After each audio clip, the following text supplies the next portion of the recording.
মহা ধৈর্যশীল। সেজন্য আপনি আমি রবের জমিনে দাঁড়িয়ে হাজার গুনাহ করে রবের অবদ্ধতা করলো রব আমাদেরকে আযাব দেয় না, সহ্য করে। রব্বুল আলামিন অপেক্ষা করে বান্দা যদি তওবা করে মাফ করে দেওয়ার জন্য। সুবহানাল্লাহ।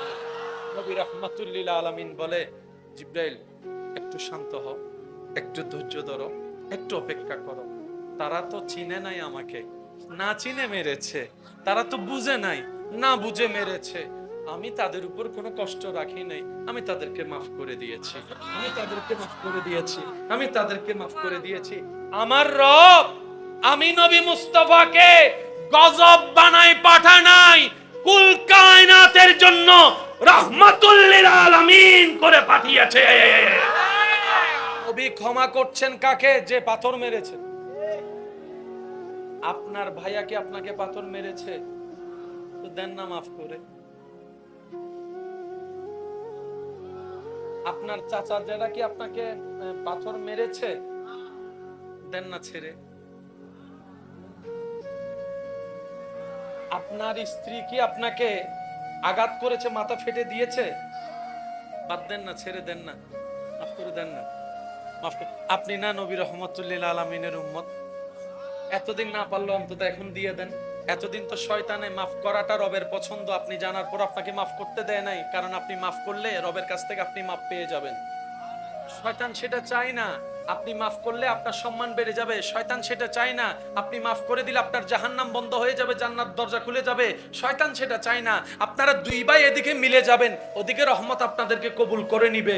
শয়তান সেটা চায় না। আসেন না, আজকে অন্তত সুযোগটা আছে, দেন না মাফ করে ভাইয়াকে, দেন না মাফ করে বোনকে, দেন না মাফ করে স্বামীকে, দেন না মাফ করে আপনার স্ত্রীকে, দেন না মাফ করে সন্তানকে, দেন না মাফ করে চাচাকে, দেন না মাফ করে। কাকে মাফ করব? বলে যে আমি আমার চাচাকে মাফ করব না, জেঠাকে মাফ করব না, স্ত্রীকে মাফ করব না, স্বামীকে মাফ করব না। আমি শ্রদ্ধার সাথে বলি, আপনার বউকে মাফ করার দরকার নাই, আপনার স্বামীকে মাফ করার দরকার নাই, আপনার চাচাকেও মাফ করেন না, আপনার জেঠাকেও মাফ করেন না, ওনাদেরকে মাফ করেন না। এবার আমার ভাই আমাকে বলে তাহলে মাফ কারো করব? আমি শুধু বলছি এতটুক, আপনার রবের দিকে তাকাই, রবের বান্দাগুলাকে মাফ করে দেন। আপনার নবীর দিকে তাকাই, নবীর উম্মতগুলাকে মাফ করে দেন। নিসবতে অনেক কিছু হয়। টুপি কাপড়ের, প্যান্টও কাপড়ের, যখন সে কাপড়টা মাথায় লেগে গেল, যেদিন নিসবত আপনার সাথে আব্দুল্লাহ রবের সাথে লেগে যাবে, যেদিন আপনার সাথে নিসবত নবী রাহমাতুল লিল আলামিনের সাথে অন্তর থেকে লেগে যাবে, অন্তর থেকে লেগে যাবে, সেদিন আপনার ইজ্জত আর খুঁজতে হবে না। ওয়াত ইজ্জু মান তাশাওয়ালা, আপনার জন্য ইজ্জত দুশমন থেকেও এনে দিবেন। সুবহানাল্লাহ। নবী শরীর মোবারক ব্যথা হয়ে গেল, রক্তাক্ত মোবারক হয়ে গেল। জিবরাইল এসে সালাম দিলেন, আসসালাতু ওয়াসসালামু আলাইকা সাইয়্যিদি ইয়া রাসূলুল্লাহ। হাবিব, আল্লাহ আমাকে পাঠিয়েছেন, আপনি শুধু আজিন, হুকুম দেন, হুকুম হুকুম। আপনি যদি এখন বলেন দুই দিকের পাহাড়, আল্লাহর হুকুম আমি এক জায়গায় এনে তাদেরকে পিষে ফেলবো। আল্লাহর হাবিবের গায়ে হাত দেয়, কুল কায়নাতের মালিকের বন্ধুর গায়ে আঘাত করে, সৃষ্টি হয়ে স্রষ্টার বন্ধুকে কষ্ট দেয়। এইরকম বেয়াদবকে রাখা যাবে না, এইরকম বেয়াদবকে আর নিঃশ্বাস নিতে দেওয়া যাবে না, এইরকম বেয়াদবকে আর পৃথিবীর জমিনে থাকার তাদের কোনো অধিকার নাই, অধিকার নাই, অধিকার নাই। জিবরাইল বলে, হাবিব একবার আদেশ করেন, একবার, একবার, তারপরে বাকি কাজ আমি সামলাচ্ছি। আমি জিবরাইল, যদিও আমার কাজ ওহী আনা, আমি জিবরাইলের আজীবনের ডিউটি আল্লাহর বার্তা আনা, কিন্তু আমি জিবরাইলকে আল্লাহ আজকে দায়িত্ব পাল্টাই দিয়েছেন। আযাবের সাথে আমার কোনো সম্পর্ক নাই, কিন্তু আজকে আমার রব আমার দায়িত্ব পাল্টাই দিয়েছেন। হাবিবকে শুধু একবার আজিন নির্দেশ করুন, আপনি জবান দিয়ে যা বের করবেন আজকে সেটাই ঘটে যাবে এই পৃথিবীর বুকে। সুবহানাল্লাহ। জিবরাইলকে নবী বলে, ইয়া আখি জিবরাইল, ও আমার ভাই জিবরাইল, একটু শান্ত হও, একটু শান্ত হও। সান্ত্বনা দিচ্ছেন কে? যিনি আঘাতপ্রাপ্ত। আঘাতপ্রাপ্তকে অন্যরা সান্ত্বনা দিতে হয়, আমাদেরকে আমাদের নবী এমন শানওয়ালা, আঘাত নিজে পেয়েছেন, আবার যিনি নবীর পক্ষে কাজ করতে এসেছেন ওনাকে বলছেন ইয়া আখি জিবরাইল একটু শান্ত হও, একটু শান্ত হও, একটু শান্ত হও, শান্ত হও। এভাবে বলিও না। আমার রব জালালিয়াতে চলে গেলে সব লন্ডভন্ড হয়ে যাবে। আমার রব একবার রেগে গেলে সবকিছু লন্ডভন্ড হয়ে যাবে। আল্লাহ পাকের একটা নাম আছে হালিম। মানুষের মন তো অশান্ত তো হবেই, শয়তানের সাথে আমাদের বন্ধুত্ব গাঢ়, তো সেজন্য একটু 19-20 তো লাগবেই। তারপরে ইমানি শক্তি দিয়ে নিজের মনকে বুঝ দিবেন আমার প্ল্যানিং এর চাইতে আমার রবের প্ল্যানিং বড় উত্তম, বড় উত্তম। আমি আর কি প্ল্যানিং করব, আমার রবের উপর প্ল্যানিং ছেড়ে দিয়েছি। জায়গা খাচ্ছে, ঠিক আছে, নিশ্চয় কোনো হিকমত আছে। অভাবে পড়েছি, নিশ্চয় কোনো হিকমত আছে। চাকরি পাচ্ছি না, ব্যবসা হচ্ছে না, নিশ্চয় কোনো হিকমত আছে। আমার সন্তান হতে দেরি হচ্ছে, নিশ্চয় কোনো হিকমত আছে। আমার বিয়ে হতে দেরি হচ্ছে, নিশ্চয় কোনো হিকমত আছে। কোনো না কোনো, এতটুক তো জানি আমার রব যা করেন বান্দার ভালোর জন্যই করেন। সুবহানাল্লাহ। কিছু কিছু মানুষ জীবন থেকে চলে গেলে আমরা খুব ভেঙে পড়ি, আফসোস করতে করতে শেষ, খাবার দাবার সব বন্ধ। আমরা বুঝার চেষ্টা করি না দুনিয়ার জীবনে আল্লাহ কাকে দূরে করে দেন। যে মানুষ থাকলে আপনার আমার জন্য বেশিরভাগ দিন কষ্টের হবে, আল্লাহ তাকে আগে থাকে দূর থেকে সরাই দেয়। সুবহানাল্লাহ। সেজন্য আমরা বুঝি না বুঝি সর্বাবস্থায় বলবো একটা কথা, সেটা হচ্ছে আলহামদুলিল্লাহ। আলহামদুলিল্লাহ। হাজার ব্যস্ততার ভিতরে নামাজ ছাড়া না। অনেকের হাঁটু ব্যথা আছে, কোমর ব্যথা আছে, ব্যাক পেইন আছে, সমস্ত রোগের চিকিৎসা নামাজের বিভিন্ন কর্মের ভিতরে আল্লাহ রেখে দিয়েছে। আমরা পাই না কেন? আমরা পারফেক্টলি করি না। যেমন শুধু আমি আপনাদেরকে এতটুকু বলবো, রুকু করতে হবে কিভাবে। কোমর এবং মাথা এমন পজিশনে যেতে হবে, পিঠের উপর এক গ্লাস পানি রাখলে যেন পড়ে না যায়। পিঠের উপর এক গ্লাস পানি রাখলে যেন ঠিক এইরকম পিঠ পজিশন করে একটু সময় বাড়াই দিতে হবে। 5G গতির তসবিহ পড়লে টুকুর টুকুর টুকুর টুকুর টুকুর টুকুর, ধীরে ধীরে স্লোলি সুবহান রাব্বিল আযীম, একটু বিরতি দেন, সুবহান রাব্বিল আযীম, আরেকটু বিরতি দেন, সুবহান। একাকি পড়লে তো 3 বারের চাইতে বেশি তাসবিহ পড়ার সুযোগ আছে, পড়েন না। এটাই তো বড় সৌভাগ্য যে আল্লাহ আপনাকে আমাকে তাসবিহ পড়ার সুযোগ দিয়েছেন। সুবহানাল্লাহ। কত কোটি কোটি মানুষ তো সিজদাও দিতে পারে না, তাসবিহ পড়তে পারে না, আপনি তো পড়তে পারছেন। আমরা পাওয়া না পাওয়ার অনেক হিসাব করি। আমি অদম ছোট্ট মানুষ হিসেবে আমার প্রেমিক, আমার ভালোবাসার মানুষদেরকে আমি একটা কথা বলবো, যে আমরা সব হিসাব বাদ দিই। এর চাইতে বড় পাওয়া আপনার আমার জন্য কি হতে পারে যে আমাদের রব রব্বুল আলামিন, আমাদের নবী রহমাতুল্লিল আলামিন, এর চাইতে বড় সৌভাগ্য আমাদের আর কি হতে পারে? সুবহানাল্লাহ। সমস্ত না পাওয়াকে যদি এক পাল্লায় রাখেন, আপনি যে একজন রবের মতো রব পেয়েছেন, নবী রহমাতুল্লিল আলামিনের মতো একজন নবী পেয়েছেন, এই নিয়ামতের কোন শুকরিয়া আদায় করা আপনার আমার আমাদের পক্ষে আজীবন কাটাই দিল সম্ভব হবে। সেজন্য বুঝি না বুঝি, পাই না পাই, মুখে থাকবে শুধু একটা কথা, আলহামদুলিল্লাহ। মৌলা আলী দেখেছে, ইমাম হাসান আপনাকে দেখেছে, ইমাম হুসাইন আপনাকে দেখেছে, আপনার প্রেমিক আশেকরা আপনাকে স্বপ্নে দেখেছে। আমরা সেই রকম প্রেমিক এখন হতে পারি না। ইয়া রাসূলুল্লাহ, ইয়া রাসূলুল্লাহ, আপনার রবের সদকায় আপনার কাছে আমাদের চাওয়া, ইয়া রাসূলুল্লাহ, জীবনে একবার হলো আমাদেরকে স্বপ্নের মধ্যে দিদার দিয়ে দেন ইয়া রাসূলুল্লাহ। জীবনে একবার হলো স্বপ্নে আপনার দিদার দিয়ে দেন ইয়া রাসূলুল্লাহ। ইয়া রাসূলুল্লাহ, আপনাকে যদি এই উম্মতেরা একবার স্বপ্ন দেখি, আমাদের জীবনের সমস্ত চাওয়া পূরণ হয়ে যাবে। আল্লাহ আমাদেরকে সেই তৌফিক দান করুন। বলেন, আর একটু জোরে বলেন। নবী রহমাতুল্লিল আলামিন, যে নবীর শরীর মুবারকে কখনো মাছি বসে নাই। আমি জানি না আপনাদেরকে খেদমত আমি পৌঁছাতে পারছি কিনা। যে নবীর শরীর মুবারকে জীবনে কোনোদিন মশা মাছি বসে নাই, এই দুনিয়ার মানুষ তায়েফ নগরীতে সেই নবীর উপর পাথর মেরেছে। যেই নবীর শরীর মুবারকে কখনো একটা পোকা বসেনি, আদবের খাতিরে, ইজ্জতের খাতিরে তায়েফ নগরীর সেই অবাধ্য মানুষগুলা ছোট্ট ছোট্ট বাচ্চা লাগাই দিয়েছে পাথর মারার জন্য। নরম থেকে নরম, মোলায়ম থেকে মোলায়ম হাবিবে মুস্তাফার দেহ মোবারক, একটা ছোট্ট পাথরও যেখানে বড় পাথরের মতো আঘাত এনে দেয়, মারছে তারা, নবীর শরীর মুবারকে লাগছে, নবীর শরীর মুবারকে লাগছে সেই পাথরের আঘাত। সেই পাথরের আঘাত লাগতে লাগতে শরীর মুবারক ব্যথায় ব্যথা হয়ে গেল।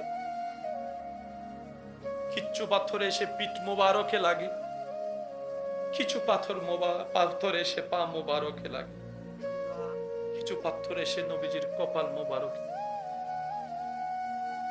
কপাল মোবারক থেকে, শরীর মোবারক থেকে রক্ত মোবারক প্রবাহিত শুরু হয়ে গেল। জিব্রাইল বলে, আল্লাহ তুমি কি দেখছো না তোমার হাবিবের সাথে কি আচরণ করছে? রব বলে যে, জিব্রাইল আর দেরি করিস না, যা আমার হাবিবের কাছে যা, আমার বন্ধুর কাছে যা, আমার বন্ধুর কাছে যা, আমার বন্ধুর কাছে যা। আমার নবী এখন যেটাই বলবে আমি আল্লাহ সেটা করে দিব। আমার নবী যদি বলে কিয়ামত ঘটাই দিতে, আমি কাদের কদির সমস্ত নিয়ম ভঙ্গ করে এখন ইজা জুলজিলাতিল আরদু জিলজালাহা করে দিব, সব ফানা ফানা করে দিব। প্ল্যানিং একটা বান্দার, একটা প্ল্যানিং রবের। বান্দারটা 50-50, ভালো হতে পারে, খারাপও হতে পারে, কিন্তু বান্দা যখন ধৈর্য ধরে রবের প্ল্যানিং এর সাথে নিজের প্ল্যানিং এর অপেক্ষা করে, সে জিতবেই জিতবেই জিতবেই জিতবে। সে আর হারে না, কারণ প্ল্যানিং করছে কে? আমরা হারি কেন? রবের প্ল্যানিং আসার আগে আমরাই সব করে ফেলি। এত টাইম আছে নাকি যা করার এখন করতে হবে, এখন এখন এখন এখন। আমি কি বুঝাতে পারছি কথা? এবার বলেন, ব্যর্থতা কাদের? পিছনের ভাইদের আওয়াজ শুনি নাই। ব্যর্থতা কাদের? দোষ কাদের? কমতি কাদের? রব বলে যে পৃথিবী সৃষ্টি করেছি 1000 কোটি বছর হয়েছে, তোকে তো আমি 10,000 বছর আগে পাঠাই নাই। আমি রব তো একটা প্ল্যানিং করেছি, যখন প্ল্যানিং করেছি তখন তোর মা বাবার বিয়ে হয়েছে। অনেকের বিয়ে তাড়াতাড়ি হয়, বলেন না? অনেকের বিয়ে দেরিতে হয়, অনেকের বাচ্চা তাড়াতাড়ি হয়, অনেকের বাচ্চা দেরিতে হয়। বলেন তো ভাইয়া, এই প্ল্যানিং গুলা কার? আল্লাহ। এই প্ল্যানিং কার? আল্লাহ। কারণ আমরা অতীত দেখেছি, বর্তমান জানি, ভবিষ্যৎ কল্পনা করি। আর আমাদের রব অতীত জানে, বর্তমানও জানে, ভবিষ্যৎও জানে, প্রকাশ্য জানে, গোপনও সবকিছু জানে। ওই রকম একজন রব যার কাছে আছে, তার আবার টেনশন কি?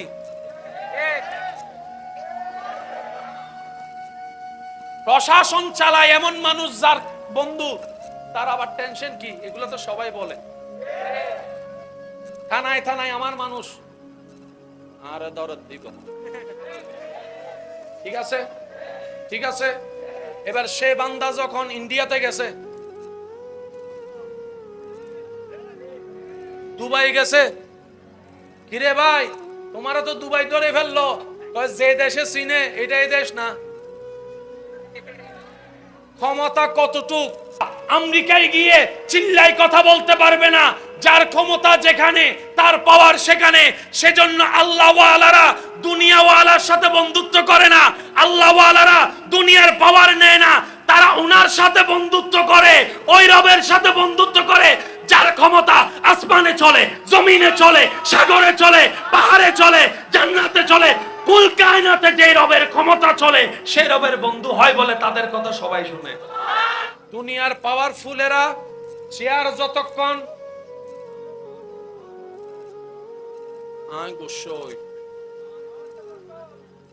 দুনিয়ার ওয়ালারা এনিবডি যেই হোক, শেয়ার যতক্ষণ, আসসালামু আলাইকুম, জি স্যার, আপনি যেটা বলবেন, আপনি বললে এখন পুরা সেগুন বাগু ছাগুন লাগাই দিব তো, আপনার এক কথায় সবকিছু পিছনে যাইয়ারা হক দেন।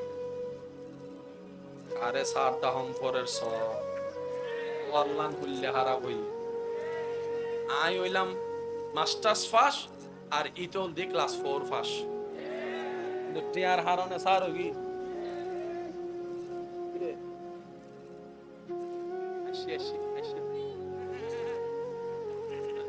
খুশি রে। শেয়ার যতক্ষণ বলেন, শেয়ার যতক্ষণ। এবার মাইকের আওয়াজ যদ্দূর যাচ্ছে এই কথাটা মাথায় রাখবেন, কারণ যে কোনো সময় সেকেন্ডের ভিতর সব পাল্টাই যেতে পারে। আমার ক্ষমতা কার কারণে? আমার উপরের কারণে। ওনার ক্ষমতা ওনার উপরের কারণে। সবার ক্ষমতা মিলে জিবে প্রধানমন্ত্রী, প্রধানমন্ত্রীর ক্ষমতা শেষ, চেয়ারম্যান গেলে প্রধানমন্ত্রীর ক্ষমতা শেষ হয় না, কিন্তু প্রধানমন্ত্রী যখন ওয়ারে এমপির ক্ষমতা, বলেন না, এমপির ক্ষমতা, মন্ত্রীর ক্ষমতা, ডিসির ক্ষমতা, চেয়ারম্যানের ক্ষমতা, মেম্বারের ক্ষমতা, জোরে জোরে বলেন কমিশনারের ক্ষমতা, এটা হলো নিয়ম। সেজন্য মুমিন বান্দারা এমন একজনের সাথে বন্ধুত্ব করে যার ক্ষমতা শেষ হয় না। ওনারা এমন একজনের সাথে বন্ধুত্ব করে যার ক্ষমতার কোনো শেষ, যার ক্ষমতার কোনো সীমা। ওনাদের ক্ষমতা দেখাইতে চেয়ার লাগে, আর রবের প্রিয় বান্দারা দেখবেন গাছতলায় বসে রয়েছে, কোনো চেয়ার। অনেকে তো পাগল নামেও চিনেন, পাগল। সেজন্য মুরব্বীর একটা কথা বলে, পাগল দেখলে রাগাইও না, ডিস্টার্ব করিও না, কষ্ট দিও না। তুমি দেখছো পাগল, এমনও হতে পারে সে রবের প্রেমের পাগল। রব তাকে বন্ধুর লিস্টিতে শামিল করে ফেলেছে। এখন তুমি তোমার বন্ধুকে যদি কে কষ্ট দেয়, তুমি যেরকম মারতে যাও, প্রতিশোধ নাও, রবের বন্ধুদেরকে কষ্ট দিলে রব সেরকম কষ্ট পেয়ে যায়। সেজন্য রব্বুল আলামিন হাদিসে কুদসিতে বলেছেন, মান আদালি ওয়ালিয়ান, যে আমি রবের বন্ধুর সাথে দুশমনি করবে, শত্রুতা রাখবে, আমি আল্লাহ তার বিপক্ষে যুদ্ধ ঘোষণা করে দিলাম। সুবহানাল্লাহ। আল্লাহ তাআলা আমাদের সবাইকে নবীর প্রেম নিয়ে রবের সন্তুষ্টি হাসিল করার তৌফিক দান করুন। আমিন। আমার ইমানদার ভাইয়েরা, শেষ কথা একটু মনোযোগ দিবেন। প্ল্যানিং কয়টা? একটা আমাদের, একটা আল্লাহ। কোনটা উত্তম? আল্লাহ। ফেরাউন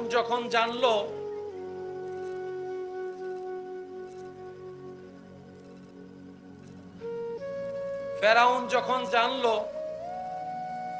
তার দেশে এমন একটা সন্তান আসতেছে যে সন্তানটা বড় হয়ে তাকে মেরে ফেলবে, তখন ফেরাউন নির্দেশ দিল, যাদের ঘরে ছেলে বাচ্চা হবে, ছেলে বাচ্চা যার ঘরে হবে, এমনকি আমার উজিরের ঘরেও যদি ছেলে হয়, নাতিও হয়, মার, কারণ এই রিস্ক আমি নিব। এদিকে আল্লাহ মুসা নবীকে পাঠালেন। আমি সকল প্রেমিকের মনোযোগ চাচ্ছি। ফেরাউন বাচ্চা মারার জন্য প্রস্তুত, অলরেডি কাজ শুরু হয়েছে, আইন জারি করে দিয়েছে। মুসা নবী আসলেন। মুসা নবীর আম্মা ওই অত্যাচার থেকে সন্তানকে বাঁচানোর জন্য একটা বাক্সের ভিতরে মুসা নবীকে রেখে আল্লাহর হেফাজতে ছেড়ে দিয়েছেন। সুবহানাল্লাহ। এবার বাচ্চা যদি এরকম ছেড়ে দেয়, কোন দিকে না কোন দিকে যায়, কোনো ঠিক ঠিকানা আছে না। মুসা নবীর সেই বাক্সটা পানির তালে তালে যেতে যেতে যেতে যেতে যেতে যেতে যেতে যেতে যেতে সেই জায়গায় গিয়ে থামলো যেখানে ফেরাউনের রাজপ্রাসাদের গাটলা। সুবহানাল্লাহ। ঘরের রমণী দেখলো একটা বাক্স, খুলে দেখে ফুটফুটে আদরি সুন্দর একটা ছেলে সন্তান। বলে নিয়ে বলে, এমন কোন মা, পাষণ্ড মা এত সুন্দর বাচ্চাটাকে ফেলে দিল, ছেড়ে দিল? আচ্ছা চিন্তা করো না, আমি আজকে থেকে তোমাকে পালবো। সুবহানাল্লাহ। সে মারতে চাচ্ছে, আল্লাহ কুদরতের হিকমতে ওনাকে ওনার ঘরে ঢুকাই দিছে। সুবহানাল্লাহ। এবার বলেন, মানুষ যখন কিছু হারায় ভিতরে খুঁজে না বাইরে? অনেক সময় চশমা নাকে রাইখা, নাকত চশমা রাহি 1 ঘন্টা তুয়াইরে যাতে ন ভাই আয়নার সামনে যাতে গেই মাথা গরম করি অমাইলে ফিরে রিয়েন দেন না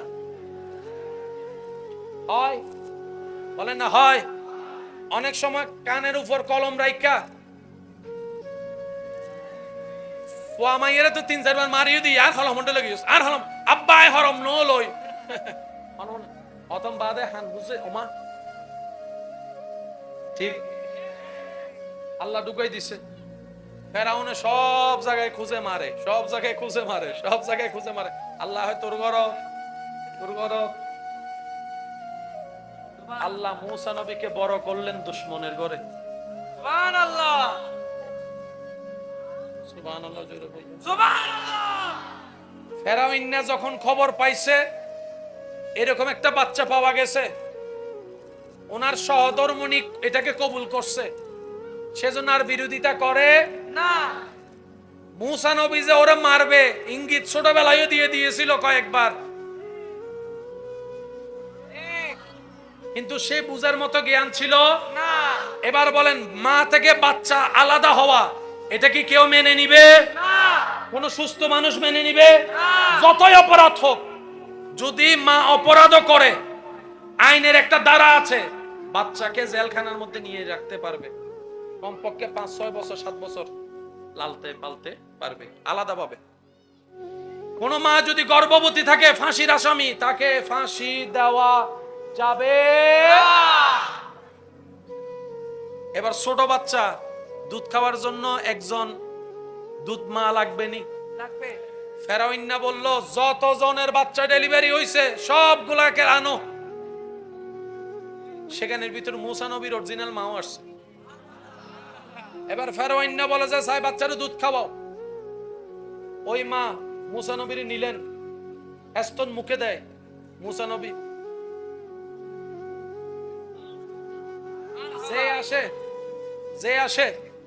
যে আসে এখন বাচ্চারা তো দুধ খাওয়ানোর জন্য মা লাগবে, এতগুলা মহিলা কারোটাই খায় না। যখন আপন মা আসছে, সুবহানাল্লাহ সুবহানাল্লাহ, ফেরাউন বলে যে আপনার আর ওখানে থাকার দরকার নাই, আপনি এখানে থাকেন। বাচ্চাই মা হয়ে গেছে। সুবহানাল্লাহ সুবহানাল্লাহ করে যায় বলেন সুবহানাল্লাহ, আর একটু আস্তে করে বলেন সুবহানাল্লাহ। বাচ্চা মা পেয়ে গেল, কতল আর হয়। এবার গর্জন দিয়ে বলেন প্ল্যানিং কার। আজকে থেকে আমাদের কোনো প্ল্যানিং সাকসেস না হলে মন খারাপ করার দরকার নেই, মনকে বুঝ দিবেন